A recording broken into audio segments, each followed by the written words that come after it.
Di, actually, si mga gamit kayan, di pa kumpleto pero ready na. Pinaayos na na, takang ginibo yan, yan laugan. Mayong laugan, bablaog ka muna duman sa high school. Ngunyan, okay nga. Pagpaayos ka na. Actually, pag laog ko, garo inaayos na siya. Tatinuyaw ta na to during the campaign period. Nakagtaano duman nila na medyo na siya accessible. Pero accessible siya sa mga taga Doña Clara. Pero di siyang gayo accessible kung gigibuhon siyang garo center for pero clustered barangays. So, pipapakarayta na ito. Ang problema lang, di ita mabuksan before December. Tama yung budget. Di siya kabali, siya sa 2025 budget. Pero sa 2026 budget na pigsabit ni sa Santo niya, anyao na siya. Pirang taon siyang ginibo, ay di ginamit. Pirang taon siya di ginamit. So sa 2026, dawa January, dahil kaibanan na siya sa 2026 budget, mapupunan. Halit kay Senator Bongo, ang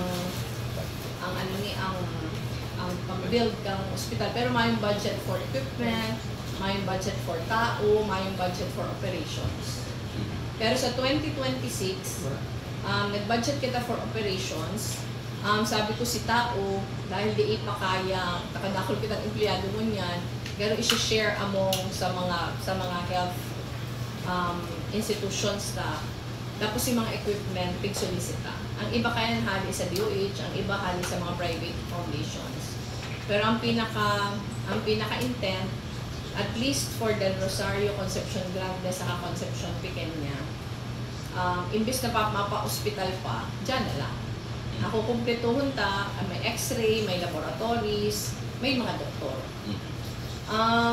Kaipuhan ta lang ayuson itong palaog. Nag-ulay na kami ni Kapitan Francis, garo, ano pa, pagtuko ko lang, sinabi ko na sa iya, nakaipuan hanapan ta ning garo terminal, si mga padyak duman, hindi pwedeng agihan siya. Kung health center duman, ang ambulansya, hindi pwede. So, pigahanapan niya man, pati si mga tindahan.